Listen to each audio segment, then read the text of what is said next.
2024년에 참 좋은 교회에서 함께 예배 드릴 수 있어서 하나님께 정말 감사하고 기쁨 가득한 오후입니다. 새해가 되면 새로운 직분이 주어지기도 하고 하던 일을 계속하게도 됩니다. 새해에는 늘 설렘이 있습니다. 기쁨이 있습니다.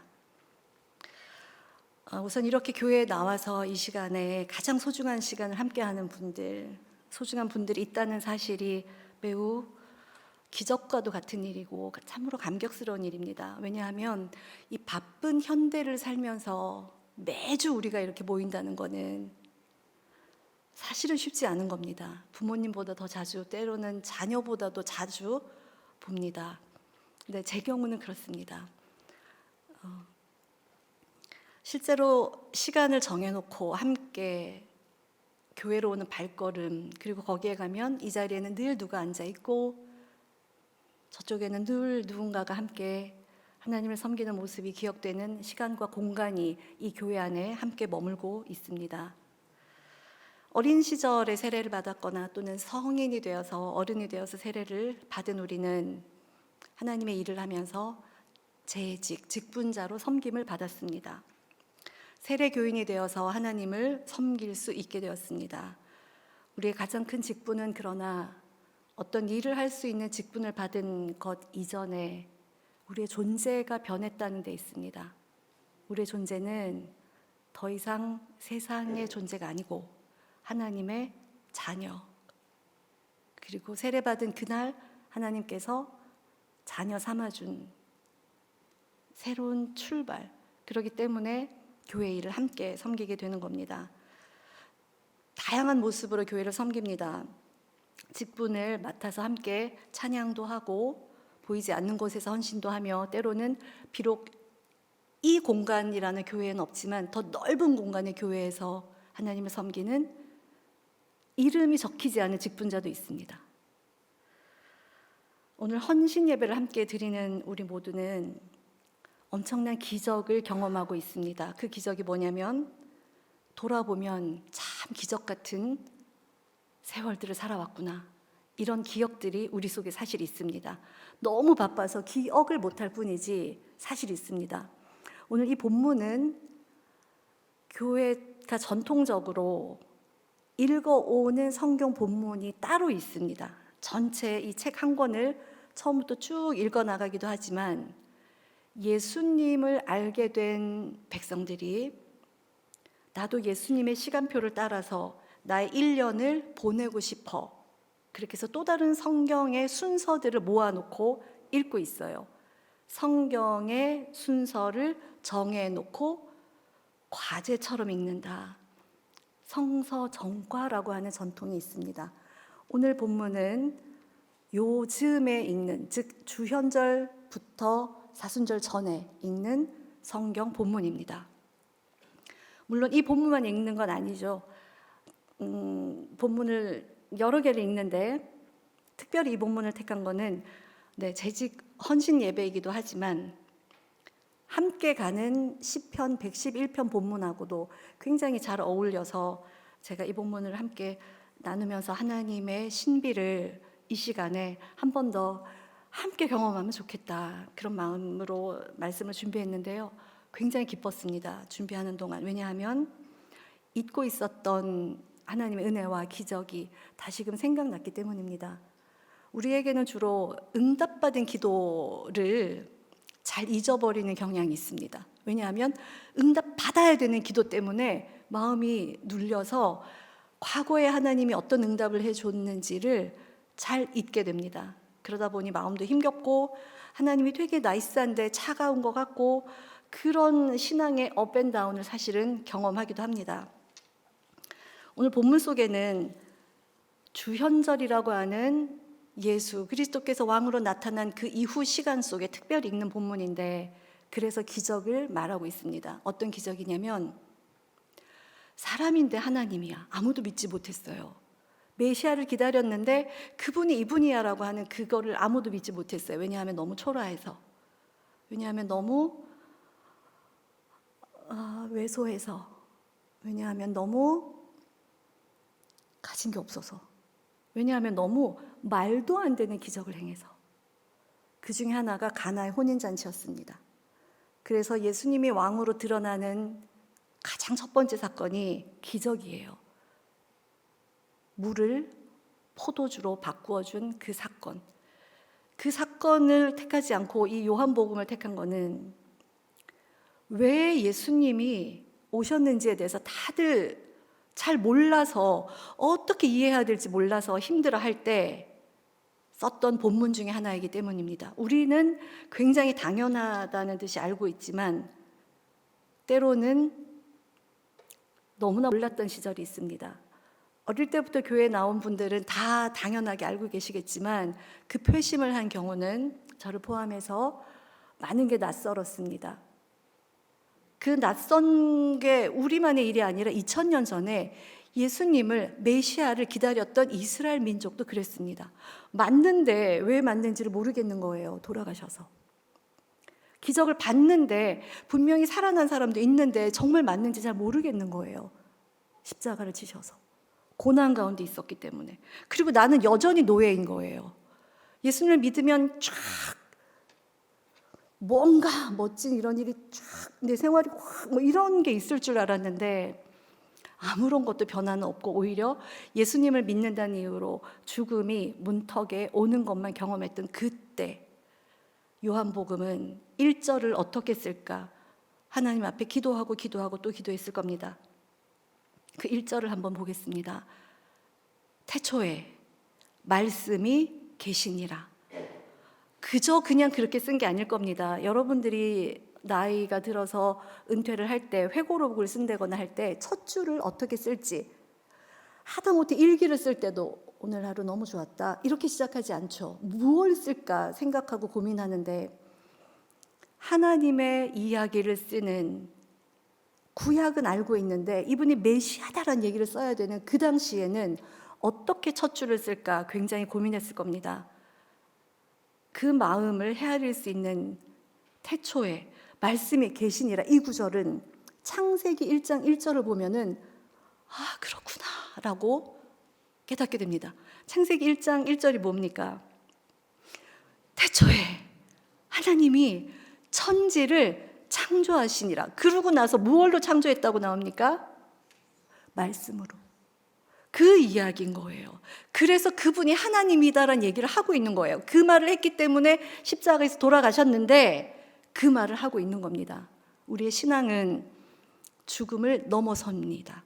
죽음으로써 죽음을 깨뜨리신 그분의 영생 때문에 죽음을 넘어서는 용기로 첫 구절을 태초에 말씀이 계시니라. 태초에 하나님이 천지를 창조하시니라. 즉 이분은 창조되어진 분이 아니고 누구다? 하나님이시다. 근데 너희들을 왜 못 믿고 우리가 이렇게 박해 속에 있느냐라는 게 이제 쭉 나오겠죠.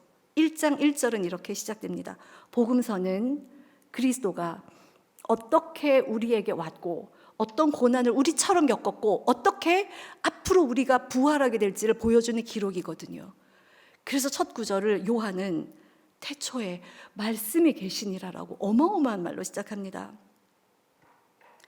누군지 몰라서 못 박아라라고 외쳤던 이스라엘 사람들에게, 그리고 누군지 모르고 세상을 살고 있는 현대인들에게 요한복음은 어마어마한 말로 천지를 창조한 창조주, 그분의 구원 사역을 이루신 예수 그리스도를 하나님으로 이렇게 묘사하고 있는 겁니다. 그래서 2절과 3절에 계속됩니다. 태초에 하나님과 함께 계셨고 만물이 그로 말미암아, 왜요? 말씀이니까. 하나님이 말씀으로 지으셨잖아요. 만물이 그로 말미암아 지은 바 되었다라고 창조 이야기를 또 하고 있는 겁니다. 창조 때 일어난 그 이야기로 예수 그리스도가 하나님이 함께 한 메시아임을 얘기하고 있습니다. 그런데 불행히도 그때 그 구절을 쓰던 그 당시 이스라엘 사람들은 몰랐습니다. 그러자 요한복음의 저자는 4절에서 또 이렇게 말씀합니다. 오늘 본문이 좀 길었죠. 그래서 기억을 다 하고 있지 않으셔도 됩니다. 제가 한 절 한 절 같이 천천히 다시 4절을 읽어드리겠습니다. 그 안에 생명이 있었으니 이 생명은 감사합니다. 자막이 나옵니다. 이 생명은 사람들의 빛이라. 빛이 어둠의 빛이 돼 몰랐다고요. 아직도 모르는 사람이 있다라는 걸 요한복음의 저자는 알고 있습니다. 그런데 하나님은 인간이 그 빛을 알아보지 못할 것까지도 알고 계셨어요.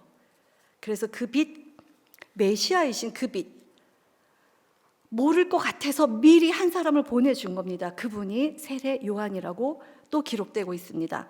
6절을 보시면 우리가 잘 모를까 봐 하나님이 한 사람을 보내줬는데 그의 이름이 누구다? 요한이다. 요한이 이 땅에 온 이유는 증언자입니다. 빛에 대해서 증언하고 모든 사람이 자기로 말미암아 믿게 하려고 왔습니다. 오늘 헌신 예배를 드리고 있는 우리 직분자들이 세례받았을 때 받았던 이름이 뭔지 아십니까? 빛에 든 자입니다. 초대교회는 세례를 곧 받을 사람들 향해서 곧 빛의 조명을 받을 사람들이란 특별한 이름을 불러줬어요. 일루미네이티드라고. 그리고 우리 세례받은 사람은 누구라고요? 빛에 든 사람들. 그렇기 때문에 우리가 있는 이 존재만으로 우리는 빛을 내기 때문에 증언자입니다. 세례 요한이 그러했듯이. 아직 이 본문에는 그 이야기는 나오고 있지는 않습니다. 모든 사람이, 즉 세상의 모든 사람들이, 믿지 않는 모든 사람들도 우리로 인해서 그리스도를 믿게 할 수 있다라는 걸 세례 요한을 통해서 먼저 보여주고 있음을 적고 있습니다. 그러기에 세례 요한은 예수님을 가리켜서 참 빛이시라고 얘기합니다. 9절입니다. 참 빛, 곧 세상에 와서 각 사람에게 비추는 빛이 있었나니. 자기는 아니에요. 자기가 아니고 참 빛, 그 빛, 예수 그리스도를 얘기하고 있습니다. 그런데 10절에서 세상이 그를 몰랐다고, 그래서 내가 이걸 쓴다라는 얘기를 지금 하고 있는 중이에요. 그래서 내가 여기 와서 지금 쓴다, 썼다는 이유만으로 박해와 핍박과 죽음이 있는 거 알지만 씁니다. 그런데 11절, 세상은 그를 영접하지 않았습니다. 그런데 요한은 여기서 멈추지 않고 계속 쓰고 있습니다. 세상은 빛을 봤는데 몰랐어요. 그런데 여기 하나님의 신비가 있습니다. 하나님이 어떻게 은혜를 더해가는지 기록하고 있습니다. 12절입니다. 영접하는 자, 곧 그 이름을 믿는 자들에게는 하나님의 자녀가 되는 권세를 주었다고 합니다. 재직의 기원입니다. 직분자의 기원은 여기 있어요. 우리의 능력은 우리가 얼마나 일을 잘하느냐 있는 게 아니고요. 우리 존재가 변했다는 거예요. 뭘로요? 하나님의 자녀로, 빛의 자녀로 변했다는 거예요. 그래서 비록 내가 어떤 곤고함 속에 있더라도 있는 것 자체만으로 빛이기 때문에 세상은 우리를 압니다. 두려워합니다. 사단은. 왜냐하면 매주일 이 자리에 모여있는 것 자체가 세상은 이해를 못해요. 숙제도 많은데 왔죠.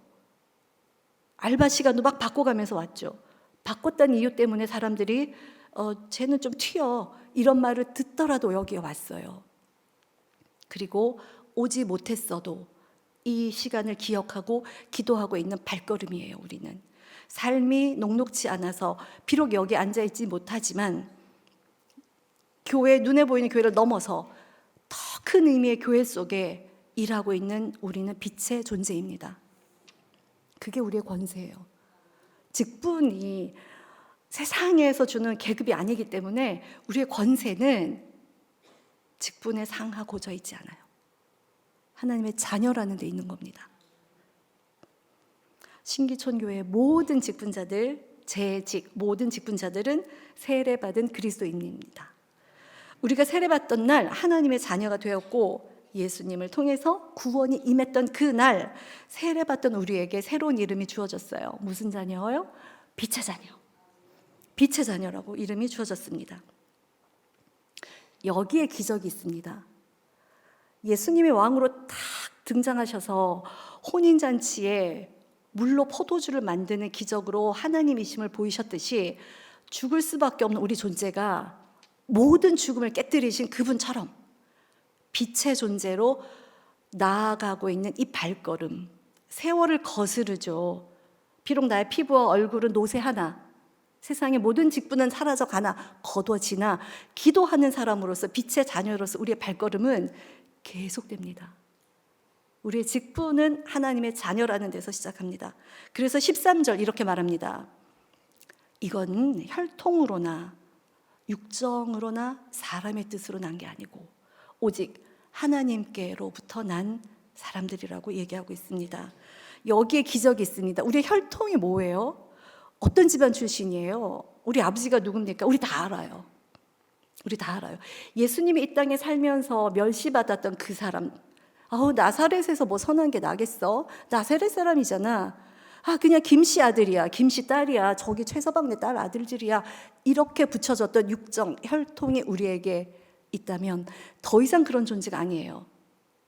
그래서 아는 사람은 나사렛 예수 그리스도시여 나를 구원하소서라고 조롱받던 그 나사렛 예수란 이름을 구원의 이름으로 바꿨죠. 마찬가지로 하나님은 혈통으로 우리를 보지 않고 하나님의 자녀로 우리의 존재를 완전히 바꿨습니다. 더 이상 썩어질 것들 속에 머물지 않습니다. 그러기에 우리는 빛입니다. 거기에 기적이 있습니다. 어릴 적에 읽었던 왕자와 거지라는 동화 아시죠? 거지는 들킬까 봐 겁나요. 그러나 진짜는, 가짜는 들킬까 봐 겁나요. 그러나 진짜는 그렇지 않아요. 다 즐기죠. 오해를 좀 받아도 즐기죠. 돈 없어요. 누추해 보이는 거지 옷을 입었지만 즐기죠. 우린 진짜이기 때문에 세상이 우리에게 어떤 옷을 입혔건 어떤 직분자 이름을 주었건 즐거워합니다. 누구를요? 여호와를 즐거워합니다. 왜냐하면 그분이 죽음으로써 죽음을 깨뜨려서 나와 함께 계속 갈 걸 알기에. 그 끝이 세상은 죽음이나 우리는 그 끝이 뭡니까? 부활의 영광을 보는 거예요. 지금 우리는 오늘 하루 봐서 얼굴과 얼굴을 기억을 저는 못할 수 있어요. 그러나 그날 함께 하나님 면전에 선 그날은 수건 없이 하나님을 보면서 우리 모두 알 겁니다. 그 기적이죠. 그때 함께 예배 드렸고 그때 함께 하나님을 찬양했고 근데 여러분들끼리는 어떨까요? 너무나 함께한 기억이 많은 거예요. 그때 세례받던 날 목사님이 이름을 호명했을 때 느꼈던 그 감격, 그 떨림 우리에게 전해졌던 그 많은 작은 일들이 그날은 다 기억난다고 합니다. 그게 기적입니다. 그렇다면 살면서 그 기적을 기억하면 여호와를 즐거워함입니다. 그 기적 앞에 온 땅이 떨었어요. 나팔 소리, 비파 소리보다 더 크게 하나님이 큰 음성을 내셨습니다. 어떻게 내셨어요? 여러분 세례받던 날 기억나세요? 우리가 기억하건 못하건 하나님은 말씀하셨어요. 뭐라고요? 내 사랑하는 자녀다. 내가 너를 기뻐하노라. 내가 너를 사랑한다. 여기에 우리의 직분의 근원이 있습니다. 사랑받은 아이는 사랑하는 능력이 큽니다. 왜곡된 사랑을 받아 가짜처럼 키워지는 우리는 주춤하거나 눈치 봅니다. 세상이 어떠했건 간에 세례받은 우리는 이제 괜찮아요. 가짜가 아니기 때문이에요. 진짜 하나님의 자녀이기 때문이에요. 그래서 우리는 기뻐합니다. 세상은 비록 우리를 집안 배경이나 출신으로 판단해도 세상 기준으로 판단해도 우리는 하나님께로 난 자들이라고 13절에서 말씀하고 있습니다. 이 기적을 우리는 기억합니다. 앞서 말씀드린 것처럼 오늘 본문은 주현절에 읽는 본문입니다. 주현절은 주현절 이후 사순절기까지 기쁨이 가장 큰 교회 절기예요. 부활절 이후에 기쁨의 절기를 50일 날 기념하는 거랑 마찬가지로 주현절 이후에도 굉장히 기쁜 절기입니다. 우리에겐 좀 낯설 수 있는데 실제로 초대교회는 부활절보다 주현절을 더 많이 기뻐했어요. 왜냐하면 부활은 예수님이 떠나고 나시고 부활했다, 우리도 부활할 거다 하지만 초대교회는 예수님이 살아계신 걸 본 사람들이잖아요. 그렇기 때문에 그분이 우리랑 살면서 했었던 그 기적이 정말로 기뻤던 거예요. 그래서 더 기뻐했습니다. 그런데 더 기뻐하고 감사했던 거는 예수님이 요단강에서 받았던 그 세례를 똑같이 받은 거예요, 우리가. 아깝다고 나눠주지 않는다, 이런 거는 존재하지 않아요, 하늘나라에는. 왜요? 무한하기 때문에, 그 사랑이. 그게 기적인 겁니다. 어린아이 자녀들을 키워보신 분들은 아시잖아요. 자녀들이 공평하게 엄마 아빠가 나를 안 사랑하는 것 같아, 뭐 이런 느낌이 들면 그때부터 기도를 많이 해야 되죠. 그러나 정말로 참 사랑을 경험하고 하나님 안에 나온 우리 하나님의 자녀들은 그 사랑을 배워서 하나님의 사랑으로 아이들도 그리고 우리 이웃들도 사랑할 수 있습니다. 오늘 본문도 그 하나님이 얼마나 크신 사랑으로 우리에게 오셨는지를 얘기하고 있는데, 여기에 화답해서 같이 읽는 성경 본문이 또 하나 있습니다. 주로 성서 전과는 본문을 4개를 읽는데 오늘 저는 그 중에 또 하나 시편을 말씀드리고 싶습니다. 같이 읽어요. 하나만 딱 읽는 게 아니고 꽤나 부지런했습니다. 우리의 초대교회의 성경 읽기는 숙제가 아니라 여호와를 즐거워하기 때문에 많은 일들 중에 시편은 노래잖아요. 즐거우면 뭐 합니까? 노래합니다. 그래서 노래의 시편이 있어요. 너무나 기쁘기 때문에 어떤 소리로 먼저 탁 터져나가게 외칠까요? 가장 기쁠 때 하는 교회 외침은 할렐루야. 부흥사님들 오셨을 때 할렐루야, 아멘, 박수, 이게 아니고요. 정말로 기쁠 때 교회에 터져 나오는 소리가 하나님께 향하는 할렐루야입니다. 그래서 시편 111편이 함께 읽는 주연절기 이후의 본문인데, 할렐루야, 내가 정직한 자들의 모임과 회중 가운데서 진심으로 여호와께 감사하리로다. 자, 여기에서 정직한 자들의 모임과 회중이 바로 교회, 직분자들의 모임입니다. 예배를 드리는 회중입니다. 세례받은 모든 이들, 또 세례를 준비하는 이들, 또 세례를 받고 나서 세례 받을 이들을 돕는 우리 모두가 모여있는 이곳이 시편 111편 1절 첫 구절, 정직한 자들의 모임과 회중입니다. 혼자 기도하고 혼자 하나님의 말씀을 읽을 때도 깊은 은혜가 있어요. 하나님 안에 머무는 그런 신비를 경험합니다. 그런데 함께 예배드리면서 경험하게 되는 거는 더 놀라워요. 굉장히 진한 기억이 되는데, 회중 찬송을 여러분 코로나 이후에 함께 모여 불렀던 그 감격 기억하십니까? 집에서 인터넷으로 예배드리다가 함께 교회 와서 같이 옆 사람의 찬양 소리가 직접 들리는 그 기억 갖고 계시죠? 첫 성찬을 받았던 그 떨림 갖고 계시죠? 우리에게 코로나는 생각지도 못했던 새로운 경험을 하게 했습니다. 함께함의 기쁨. 너무나 당연한 줄 알았는데 함께 예배드리는 그 신비, 여기에서 울려 나오는 찬양 소리, 내 소리가 거쳐서 다시 옆 사람의 음성으로 어우러지는, 한 마음과 한 입으로 드려지는 그 찬양의 소리. 함께 예배드리면 감사가 더해지고요. 그 가운데 내가 혼자 있을 때는 깨닫지 못했던 다른 깨달음이 있습니다. 그리고 이 깨달음이 경험으로 우리에게 깊은 기억으로 자리 잡습니다. 때로 우리가 흔들릴 때 그 깊은 기억이 우리의 신앙을 지탱해 줍니다. 신비가 크게 경험되는 순간을 이 예배당에서 경험한 분들은 거기에서 더 나아갑니다. 세상의 즐거움과 굉장히 달라요. 세상의 즐거움은 비교하게 돼요. 저번에는 저 가수가 되게 잘했는데 이번에는 컨디션이 좀 안 좋았나 봐, 이런 게 있을 수 있어요. 그러나 교회 안에서 예배드리면서 얻었던 경험은 그게 그렇지가 않습니다. 한번 경험하기가 어려워요. 그런데 한번 경험하잖아요. 그러면 오늘 비록 내가 좀 졸아도, 나 말고요. 오늘 우리가 좀 졸아도 괜찮아요. 그게 자책감이나 이런 걸로 오지 않아요. 희한해요.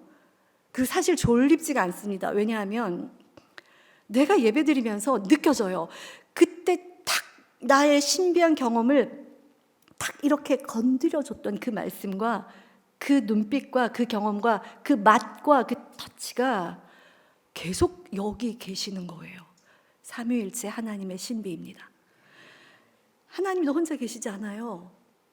성부, 성자, 성령이 함께 우리 세례 가운데 나에게 와서 내가 너를 사랑한다고 말씀하신 그분이 지금 우리가 여기 앉아 있을 때 함께 했던 그 기억을 갖고 있는 우리의 경험이 곧 깨달음이기 때문이에요. 그래서 처음 깨닫는 게 조금 어려울 수 있습니다. 처음 예배당에 오는 게 쉽지 않습니다.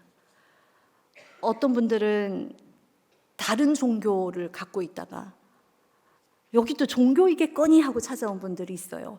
기독교는 종교가 아니고 종교를 넘어가는 생명이고 삶이거든요. 거기까지 못 와요. 그래서 끼꾸매한다라는 사투리를 쓰죠. 뭔가 끼꾸하다 이러면서 안절부절 못하거나 식은땀을 흘리거나 하는 경우가 있습니다.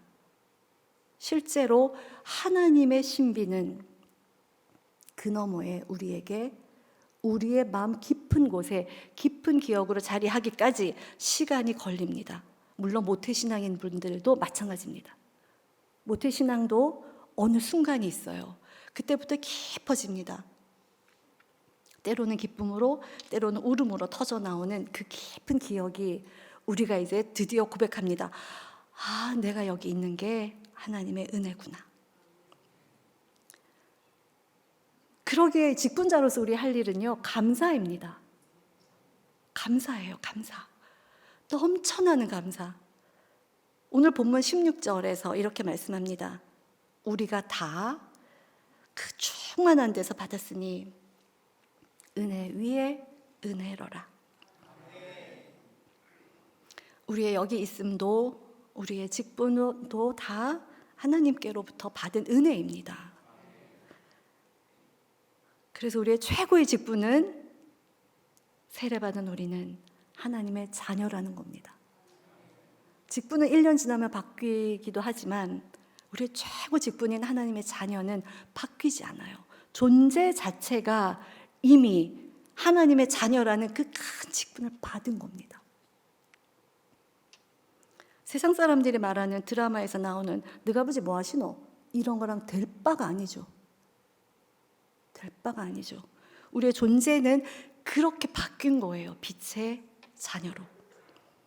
그래서 17절 이렇게 말합니다. 우리가 받은 직분은 은혜이기 때문에 모세가 받은 율법처럼 더 이상 우리를 속박하지 않습니다. 성가대 연습하러, 찬양대 연습하러, 또는 기타 등등 맡은 직분 때문에 종종거리는 우리에게 아니야, 율법으로 그렇게 받은 게 아니야 라고 말씀하고 계십니다. 17절 말씀, 율법은 모세로 말미암아 주어진 것이요. 그래서 우리가 참 자유를 못 느낄 수도 있어요. 그러나 우리의 은혜와 진리는 어디에서 왔다고요? 주 예수 그리스도로 말미암아 온 것이라. 우리의 은혜는 주 예수 그리스도로부터 온 것이기에 우리의 구원의 새 노래는 계속됩니다. 세상이 몰라줘도 계속됩니다. 때로 내가 몰라도 계속돼요. 감사와 찬양은 우리 깊은 데서 계속되고 있기에 우리는 하나님을 등질 수 없습니다. 혹여라도 등졌다면 이제 사순절이 곧 다가온 이유가 거기 있어요. 등지어 있는지 몰랐는데 내가 반대로 갔네요. 스탑하고 다시 방향 돌려서 하나님께로 올게요. 그게 사순절이거든요. 기쁨이 끝까지 간 우리 모두는 하나님께로 한 발자국 한 발자국 다가갑니다. 여기에 거룩한 아름다움이 시작됩니다. 거룩한 아름다움이 뭐냐면 교회로 모여 있을 때 하나님의 거룩하심이 우리에게 비춰져서 드러나는 아름다움입니다. 함께 찬양하는 게 거룩한 아름다움이고요. 함께 기도하고 성찬을 받고 세례받는 교인들을 준비시키고 세례 예식에 참여할 때 거룩한 아름다움이 있습니다. 교회의 아름다움입니다. 우리는 하나님의 백성, 그의 기르시는 양, 그러기에 은혜 위에 은혜를 더해 주시는 겁니다. 자, 그렇다면 또 혼자 있었을 때는 못 깨달았을 법한 그 신비 중에 첫째가 거룩한 아름다움이라면 두 번째는 시간과 공간의 확장이에요. 우리의 시간은 여기 멈추지 않아요. 육신의 시간은 70, 80, 90, 100이라고 사람들은 숫자를 셀 수 있어요. 그러나 우리의 시간은 여기가 다가 아닙니다. 영원을 경험해요. 비록 지금 잘 모르겠다라는 마음으로 성찬을 받을 수도 있으나 그 성찬 빵과 잔에는 과거에 십자가를 지셨던 그분이 그 흘리신 보혈과 그 찢기신 육신으로 우리에게 구원이라는 걸 알려주시고, 현재 있는 내가 그걸 먹고 마시면서 미래를 보는 거예요. 뭐예요? 그리스도께서 죽으신 이후에 부활이 있듯이 나도 그날에 영원한 영광송을 부르면서 어디가 있을 거예요? 그래서 그날에는 그분과 함께 먹고 마십니다. 그래서 지금 받는 성찬은 그 시간의 변혁을 보여주는 거예요. 과거와 현재와 미래가 거기 다 있습니다. 또한 공간도 마찬가지입니다. 이 건물은 예루살렘 성전처럼 사람에 의해서 지어진 거죠. 그러나 영원한 그 성전은 사람이 짓지 않았어요. 그러기에 무너지지도 않습니다. 영원한 도성은 어디에 있습니까? 하나님께서 다스리는 그 나라. 그래서 아주 가끔 신비를 경험하는 분들은 여기 내가 눈 잠깐 감고 떴는데 하나님을 경험합니다. 하나님의 나라가 이미 왔기 때문이에요. 그러나 눈 떠서 세상을 살 때는 아픔을 경험합니다. 사단이 득달되고 있기 때문이에요. 그러나 그 너머에 하나님 나라를 경험한 우리는 아직 악의 세력이 있는 그 세상에서 영원히 오실 하나님의 나라를 다시 기다리고 있기 때문에 우리의 공간은 또 다른 이름의 교회로 확장됩니다. 우리는 이 공간에서 머물지 않아요. 여기가 우리의 끝이 아니에요. 그래서 그날은 육신의 장막을 벗고 영원한 하나님이 주시는 거룩한 아름다움으로 덧입고 그분과 함께 거하는 그 기적이 있습니다. 죽음의 사슬을 벗고 자유케 하심을 기다립니다.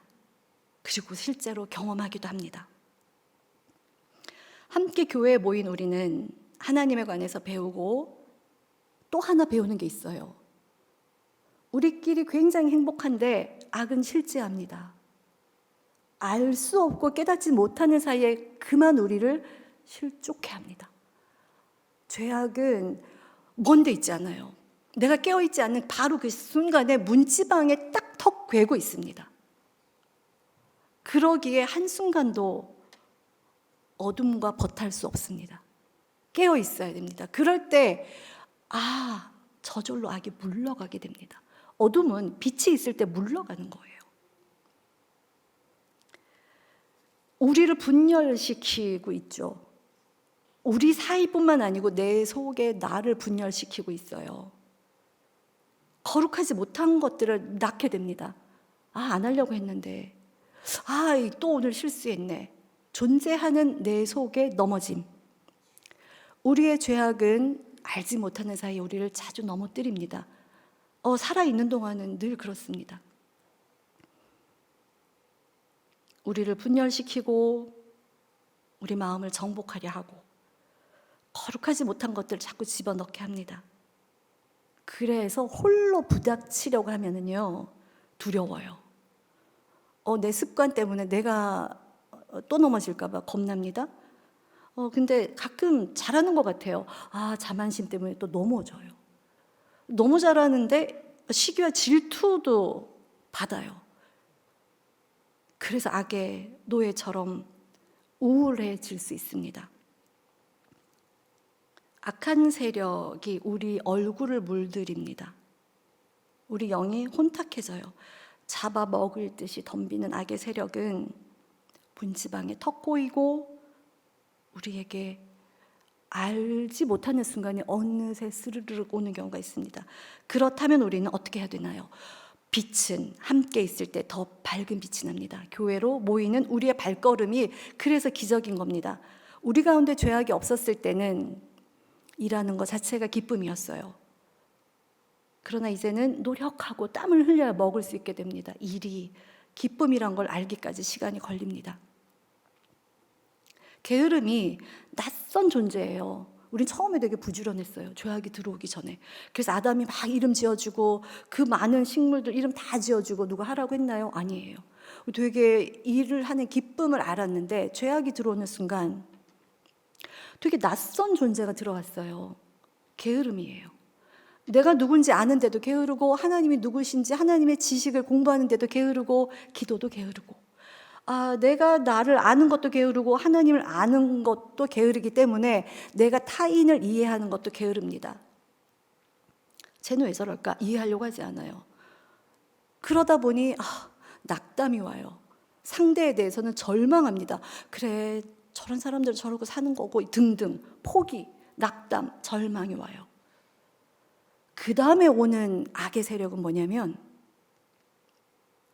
게으른 나에게 그래, 나는 왜 이럴까? 여기에서 저 상대방은 그래 이러면서 절망감까지 온 우리에게 뭐라고 하냐면은, 우리를 현혹시키는데 너 탓이 아니야. 쟤가 먹으라고 했고 쟤가 꼬드겨서 그래. 쟤 탓이야 라고 얘기합니다.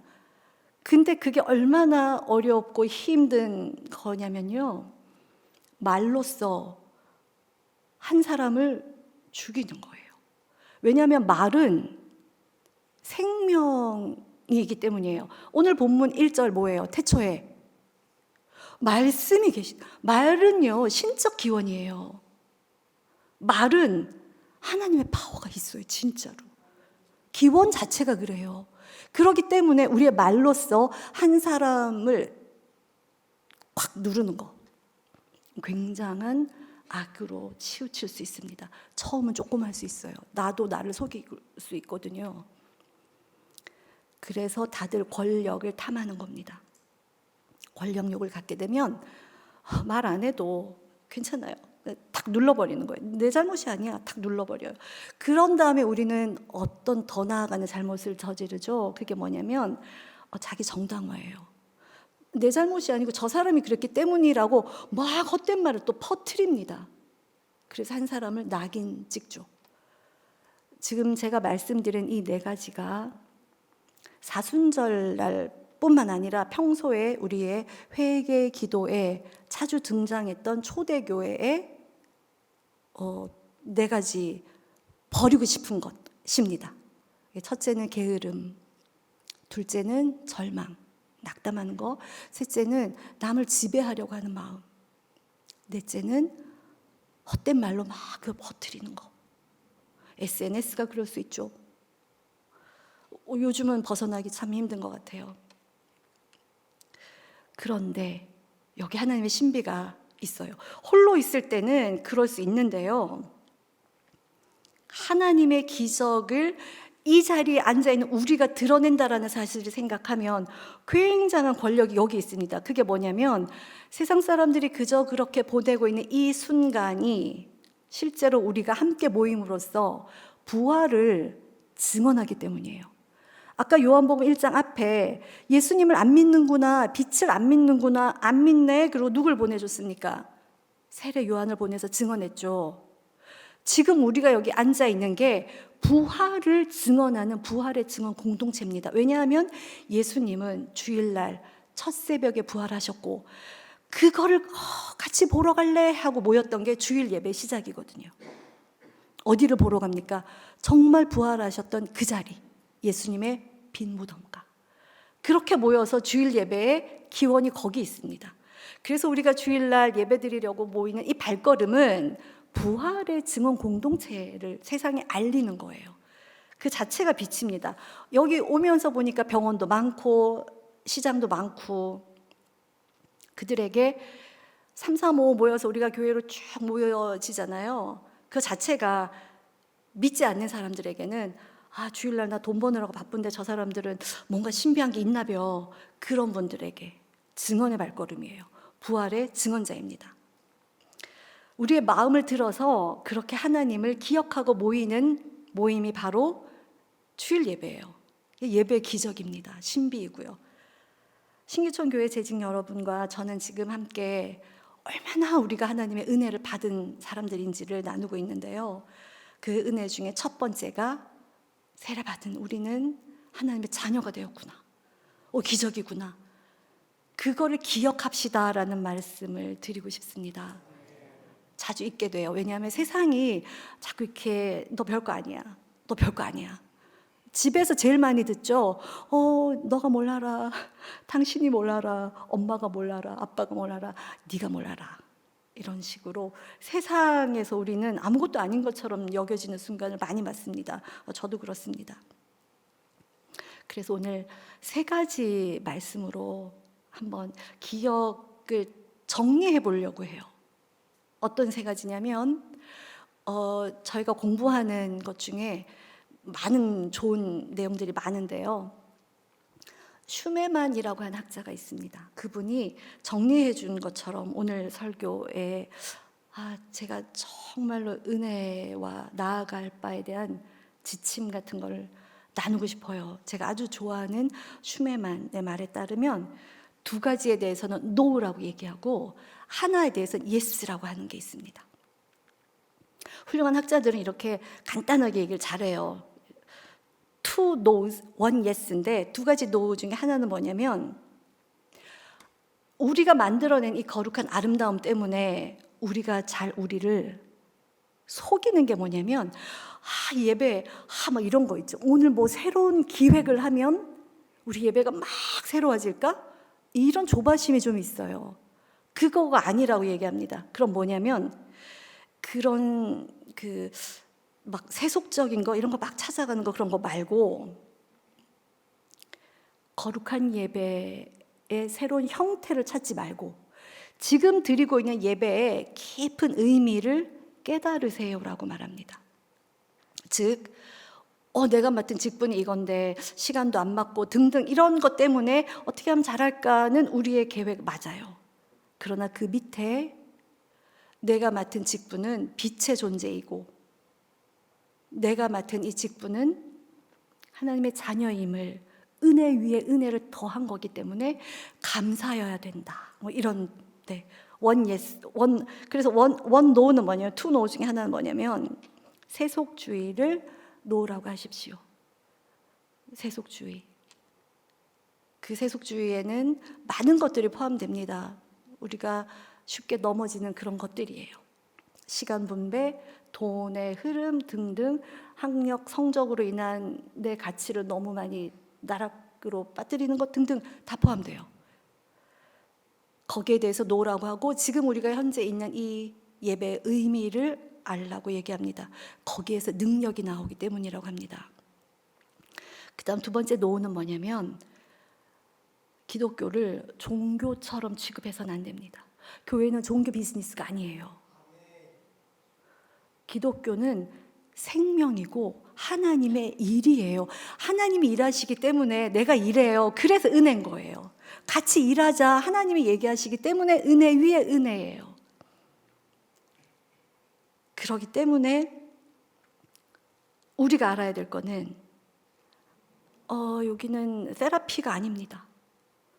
설교를 듣고 예배를 드리고 나서 마음이 기쁨을 얻고 치유도 되고 콧노래도 나오고 결과적으로 일어나는 거지 그걸 위해서 보이는 종교 비즈니스나 상담 비즈니스가 아니기 때문에 우리는 예배 안에 결과로 일어나는 게 목적이 되긴 하면 안 돼요. 하나님을 예배드린 우리가 그 은혜 위에 은혜를 덧입어서 마음의 상처가 치유되는 결과가 일어난 거고요. 마음에 묵혀있던 많은 증오들이 은혜 위에 은혜를 덧입어서 감사와 찬양으로 사랑으로 바뀌는 걸 경험하는 것뿐입니다. 그러기에 그 어떤 것도 우리가 잘했다고 하나님 앞에 얘기할 수가 없는 거예요. 자, 그래서 첫째 노는 세속주의. 그다음 2번째 노는 종교 창시자처럼 막 여겨가지고 따라가는 거. 종교처럼 취급하는 게 아니고 뭐다? 생명이에요. 그럼 기독교는 뭐다? 생명이에요. 이렇게 말하면 됩니다. 기독교는 뭐 4대 종교에 불과해? 이러면은 아니에요. 생명이에요, 우리는. 왜냐하면 예수님이 생명을 주기 위해 왔기 때문에 생명인 거예요. 그리고 정말 생명을 받았어요. 그게 구원이죠. 그걸 예배 때 경험해요. 그렇기 때문에 치유함이 일어나는 건 너무 당연한 겁니다. 나머지 마지막에 하나 예스. 그게 뭐냐면 경험해본 분들은 이제 알 겁니다. 여기에 하나님의 신비가 있는데요. 예배 드리면서 여러분이 경험하는 삼위일체 하나님 속에 내가 여기 있구나, 이 경험이에요. 아무도 소리내서 말 못해요. 이거는 아무도 가르쳐 줄 수 없어요. 통로는 될 수 있어요. 세례 예식을 잘 집례하고 성찬 예식을 잘 집례해서 우리는 통로가 될 수 있고요. 찬양대와 성가대가 정말 기도하는 그 모습만으로도 통로가 될 수 있어요. 그런데 그 속에 하늘나라의 그 이후가 보이면서 여기에 천군 천사가 노래하는구나라는 걸 느끼는 것은 성례전 안에서의 신비입니다. 우리가 예스라고 해야 되는 건 바로 여기 있어요. 그렇기 때문에 직분자들은 오늘 내가 그 통로가 되기 위해서 예배당 안에 거룩한 아름다움을 내야 되겠다. 화해했느냐, 사랑했느냐, 준비했느냐, 그 이후는 하나님이 하세요. 하나님이 하십니다. 예배준비위원으로서 이런 작은 것들까지 모두 다 직분자들이죠. 우리가 여기 앉아있는 것 자체가 직분자로서 앉아있는 겁니다. 그리고 이 예배당을 넘어서서 더 큰 교회라는 이름으로 하나님의 사랑을 전하는 그분들도 여기 앉아있는 거예요. 하나님은 공간에 갇히지 않기 때문입니다. 큰 교회와 뻗어나가는 교회는 하나님이 일하시고, 우리는 우리의 사랑을 성례전 안에서 계속 함께 봐야 되기 때문에 교회로 모여야 되는 의미가 있습니다. 그래서 더 이상 집에 있어도 괜찮아, 이게 흔들릴 수밖에 없어요. 계속해서 하나 딱 예스라고 해야 되는 게 뭐기 때문이다? 예배 안에, 세례, 성찬 안에, 말씀 속에 찬양하면서 드려지는 그 모든 것 속에, 심지어는 구역 신방도 마찬가지예요. 심지어는 결혼 예식, 장례 예식 마찬가지입니다. 모든 성례전 안에서, 세례와 성찬 성례전 안에서 하나님의 나라를 경험해야 되는 그 예스 하나를 강조하고 있습니다. 그러기에 그걸 경험한 우리는 자유함을 경험합니다. 교회 안에서 경험되어지는 성례전 안에서의 신비고 기적은 우리에게 은혜 위에 은혜를 더하게 합니다. 함께 기도하겠습니다. 거룩하신 하나님, 하나님께서는 오늘 예배드리는 우리에게 부활의 증언자가 되라고 말씀하심으로써 하나님의 일을 계속하고 계십니다. 이제 우리가 간구하오니 우리의 많은 연약함과 부족함에도 불구하고 하나님과 함께함을 기억하며 같이 일할 수 있도록 직분자로 세워주심을 감사하게 하소서. 그리하여 온 땅이, 온 세상이 우리가 하나님의 자녀이며 하나님이 살아계심을 바라보게 하소서. 예수님의 이름으로 기도드립니다. 아멘.